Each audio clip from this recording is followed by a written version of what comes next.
안녕하세요. 말씀 베이커리 372번째 시간 기도하심으로 시작하겠습니다. 거룩하신 주님 감사합니다. 주님의 말씀을 묵상합니다. 성령님께서 말씀에 조명이 되어 주시옵소서. 우리 주 예수님의 이름으로 기도합니다. 아멘.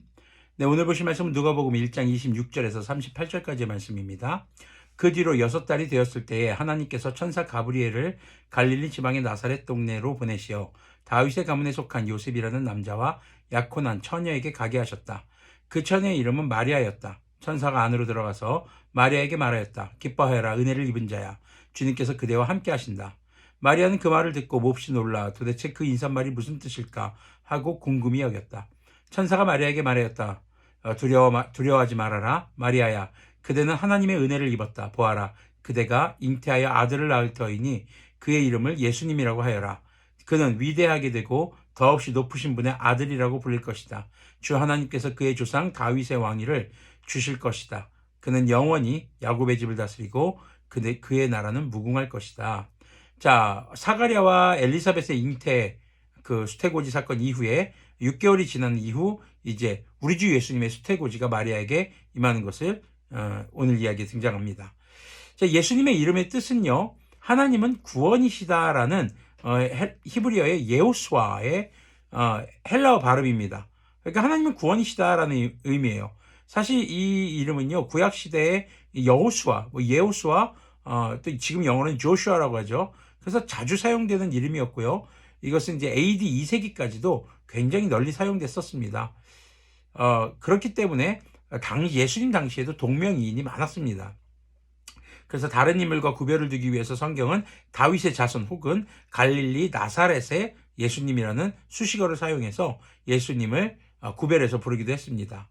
자, 주 하나님께서 다윗의 왕위를 물려주신다는 것은요, 다윗 언약의 성취자로 오시는 분이 바로 예수님이라는 것을 우리에게 강조해주고 있는 그런 내용이죠.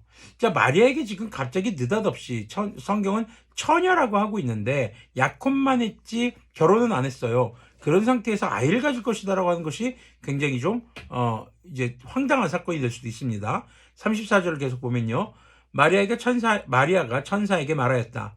나는 남자를 알지 못하는데 어떻게 이런 일이 있겠습니까? 천사가 마리아에게 대답하였다. 성령님께서 그대에게 마시고 더없이 높으신 분의 능력이 그대를 감싸줄 것이다. 그러므로 태어날 아기는 거룩한 분이요 하나님의 아들이라고 불릴 것이다. 보아라, 그대의 친척 엘리사벳도 늙어서 임신하였다. 임신하지 못하는 여자라 불리던 그가 임신한 지 벌써 6달이 되었다. 하나님께는 불가능한 일이 없다. 마리아가 말하였다. 보십시오, 나는 주님의 여종입니다. 당신의 말씀대로 나에게 이루어지기를 바랍니다. 천사는 마리아에게서 떠나갔다. 자, 이런 천사의 소식을 듣고 당황했을 법합니다. 자신은 처녀이고 남자와 관계를 가진 적이 없는데 어떻게 이런 일이 일어날 것인가를 이제 묻게 되죠. 그때 가브리엘 천사는 성령님께서 임하시고 하나님의 능력으로 바로 마리아에게 그런 일이 일어날 것이라고 얘기합니다. 그리고 하나님께서 생명의 주관자인 것을 다시 한번 말해주는 사건이 엘리사벳이 늙은 가운데서도 임신한 지 6개월이 됐다. 이게 바로 주님의 능력이다라고 말하는 가브리엘의 말에서였죠. 자, 이렇게 하나님께서는요, 모든 생명의 창조자이신 하나님인 것을 드러내고 있고, 그런 하나님께 불가능은 없다라는 것을 가브리엘 천사가 말해주고 있는 것이죠. 자, 이때 마리아의 반응이 놀랍습니다.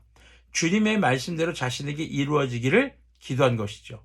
당시 처녀가 아이를 가지는 것은요, 결혼하지 않은 여인이 아이를 가지는 것은 광장에 끌려 나와서 그냥 대중들에게 돌을 맞아 죽을 수 있는 굉장히 중대한 사건이었습니다. 그런데 그런 상황을 받아들인다는 것은 사실 쉽지 않거든요. 그런데 마리아는 주님의 말씀이 당시 마리아의 사회적 관습이나 위치, 또 예상되는 고난보다도 더 중요하게 받아들여졌기 때문에 주님의 말씀에 순종하겠다고 하는 것이 가능했던 것이죠. 즉, 하나님의 놀라운 구원의 섭리는 주님께서 말씀하실 때에 순종할 준비가 되어 있는 사람을 통해서 이루어진다는 것입니다. 어떤 상황에서도 하나님께서는 우리 주 예수님이 이 땅에 오실 계획을 이루셨을 겁니다. 다만 마리아는 주님의 뜻에 언제든지 순종할 준비가 되어 있었던 것이죠. 하나님의 놀라운 생명 창조와 또 그 생명의 섭리, 구원의 섭리, 이런 것에 대해서 축복의 통로가 될 수 있었던 마리아는 바로 그렇게 순종의 준비가 되어 있기 때문이었습니다. 물론 이런 사건이요, 마리아를 신성시 여길 수 있는 근거가 되지는 못합니다. 다만 지금 이 현대를 살아가는 그리스도인들이 주님의 말씀에 언제든지 순종할 준비가 되어 있는가, 우리는 돌아보아야 할 것이죠.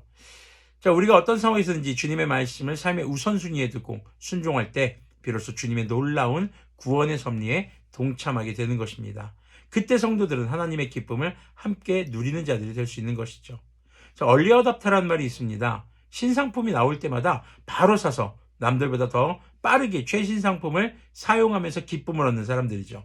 그들은 언제나 새로운 상품이 나올 때 바로 구매할 수 있는 그런 경제적 또 심적 여유를 가지고 있는 사람들입니다. 그리스도인들은요, 주님께서 말씀하실 때 언제든지 순종하면서 행할 수 있는 그런 경제적, 시간적, 심적 여유를 가지고 있는 사람들이어야 합니다. 그것이 바로 그리스도인들이 추구해야 할 홀리 어답터의 삶인 것을 기억하셨으면 좋겠습니다. 얼리 어답터들은 신상품에 대해서 여유가 있습니다. 하지만 그리스도인들은 주님의 말씀에 여유가 있어야죠. 주님께서 우리를 부르실 때 네, 주님, 주님의 말씀대로 내 삶에 이루어지기를 원합니다 라고 언제든지 즉각적으로 반응할 수 있는 그런 홀리 어답터가 되는 우리가 되기를 소망합니다. 기도하겠습니다. 거룩하신 주님, 감사합니다. 주님의 말씀이 마리아에게서 이루어진 것, 아버지, 주님께서 이루셨기 때문이기도 하지만 아버지, 마리아가 주님의 말씀 앞에 순종하며 주님의 말씀대로 이루어지기를 간청했던 그 마리아의 믿음을 우리가 바라봅니다. 우리가 주님의 말씀을 삶의 우선순위로 두고 주님께서 우리에게 말씀하실 때 그것을 가장 우선으로 순종할 수 있는 그런 진정한 삶의 여유, 그런 홀리 어답터가 될 수 있도록 주님께서 긍휼을 베풀어 주시옵소서. 우리 주 예수님의 이름으로 기도합니다. 아멘. 네, 주님께서 여러분들을 부르실 때 네, 주님이라고 바로 응답하면서 주님의 말씀에 순종할 수 있는 그런 우리가 되었으면 좋겠습니다.